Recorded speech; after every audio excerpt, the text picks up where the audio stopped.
صباح الفل على عيونكم يا حبايب قلبي، كل عام وانتم طيبين. هنعمل صينية سمك النهاردة ما شاء الله زي العسل، تستاهل بقكم. كل عام وانتم طيبين. طبعا نغسل السمك، كلنا عارفين بنغسل السمك ازاي، زي الفل معانا اهو. طبعا وفتحاه وحايشه الخرشوم بتاعه وغسلاه ومنضفاه زي الفل. معايا الخضار بتاعي هنا، في شوية فلفل ألوان على توم على حبة فلفل أسمر وكمون وبابريكا وتوم بودر. ومعايا بهارات السمك. طبعا انا ماسكه الحاجات دي كلها، هفرمها في الكبه معايا وهجيلكوا تاني ان شاء الله. جبت معايا بقى، نصلي على الرسول كده اول قبل اي حاجه، جبت معايا كوبايه ميه، وكمان جبت ليمونه وحطيت في كوبايه الميه معلقه خل زي ما شفتم. جبت كمان ليمونه عصرتها اهي، نعصرها عصر جامد كده، ننزل الميه اللي فيه عشان هنحتاج الميه بتاعتها دي برضو يا حبايبي. معايا البهارات بتاعتي، شويه ملح صغيرين وشويه بابريكا وشويه كمون، انتوا عارفين السمك بقى بحب الكمون. شويه كمون صغيرين همت وشويه بابريكا. طبعا انا خدت الخضار بتاعي فرمته في الكبه معايا، وقلبت دول هتقلهم على جنب كده، ونجيب الخضار اللي احنا فرمناه ضربناه في الكبه نعمناه خالص زي ما انتوا شايفين كده. هاخد نص البهارات بتاعه الخضار اللي انا فرماه في الكبه دي، اتبل بالسمك ان شاء الله زي ما انتوا شايفين كده. انا طبعا فاتحه السمكه من الظهر علشان اتبلها، تاخد طعم التتبيله بتاعتنا كده وتبقى حلوه باذن الله. طبعا بقى احنا قلنا بدل بقى نشوي ونقلي، نغير كده ونعمل تجديد. هنقعد كل يوم مرة نشوي ونقلي، فقلت اغير بقى ان شاء الله كده. وانا عاملة بقى سمكتين بلطي على سمكتين بوري. حابة تعملي حاجة لوحدها يعني، ده عندي براحتك بقى. انا كان ده عندي وده عندي، فقلت اجربهم كانوا شوية بواقي كده عندي في الفريزر، قلت اجربهم اعملهم الصينية ديت بإذن الله تبقى حلوة معانا كده على شوية خضار. طعمها عسل والله يا بنات، يا ريت تجربوه.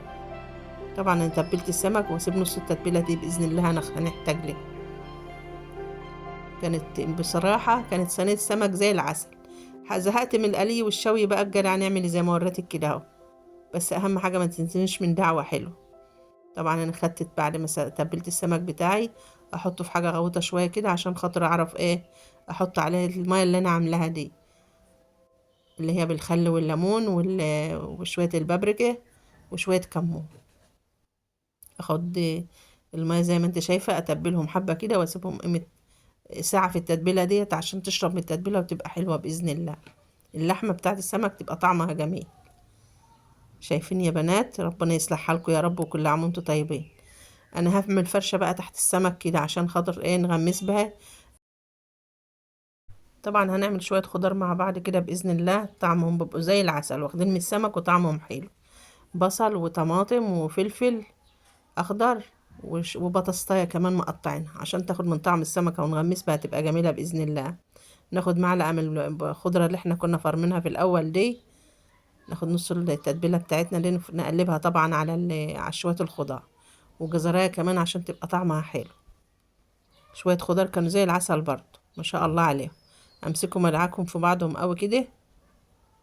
طبعا تقطع الخضار بتاعك كله جوانح صغيرة كده رقيقة عشان خاطر تستوي مع السمك. انتوا عارفين السمك بيستوي بسرعة ما بغيبش. انا كنت مقطع الخضار بتاعي كله جوانح رقيقة. طبعا عملت التتبيله، خدت نصها كده هو تفرشته تحت السمك، وجبت السمك بتاعي اهو، ابدا ارصه زي ما انتوا شايفين كده الرصه الجميله دي. لو حابه تعملي بور لوحده عادي، بولت لوحده عادي. طبعا هنقسمه في الصينيه زي ما انتوا شايفين كده. الماء اللي تحت منه طبعا دي مش هنرميها ولا حاجه. ما كانوا سمكتين فايضين بواقي عندي، فقلت بدل ما نعمل ده لوحده وده لوحده، لا نستغله ونعمله مع بعض كده. ناخد بقى المية دي نفرشها نكبها على الخضار اللي احنا حاطينه عشان خاطر يسولنا الخضار بتاعنا زي ما انت شايفة كده يا حبيبتي. معلش بقى الطبق الزفلت من ايدي. فالمهم بقى قمت جايبه لكم يا بنات بقية الخضار وعاملاها على السمك كده، غطيت ببقية السمك. طعمه كان والله جميل ما شاء الله، وكانت صينية حلوة أوي، طعمها برد كده وحلو، مش حامي بقى ولا حاجة. بدل ما نقلي ولا نغير اهو، تغيير بقى. رمضان بقى، كل سنة وانتم طيبين، بحب التغيير في الأكل. طبعا فرشنا السمك، حبة الخضار التانيين همتي، حطيناهم على وش السمك، ومعلقة زيت بقى جميلة زي كده يا حبيبتي، وترشها على وش السمك كده رشة بسيطة، معلقتين تلاتة كده ما تكتريش زي ما انت شايفة كده.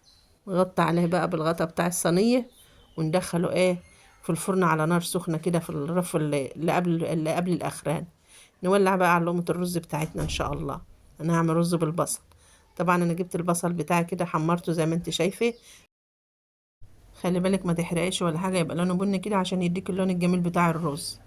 قلبته طبعا اهوت، وحطيت عليه القعد بتاعنا بتاع شوية الرز اللي على قد شوية الرز اللي هتطبخيه. طبعا حطيت البهارات بتاعت المعلقة التتبيلة اللي كنت حاشيها لكم بقول لكم على جنب دي، ومعلقة كمون صغيرة كده، ومعلقة الملح على قد شوية الرز بتوعي. سبته الشارب شوية، وقمت جايبة طبعا الجزرة اللي كنت بشراها علشان خاطر تدينا طعم جميل كده في الرز. وقلبته طبعا وسبته يتلدن معانا اهو زي العسل. خلص وتفلفل وبقى زي الفل اهو زي ما انتوا شايفين. حاجة زي العسل اهي. طبعا صينية السمك خدت وقتها في الفرن بتاع تلت ساعة ربع ساعة كده، وطلعتها كانت جميلة. وألف هنا يا رب اللي كل حاجة. يا رب تجربوها بإذن الله كده وتعجبكم، ومتنسونوش بدعوة حلوة، ومع السلامة.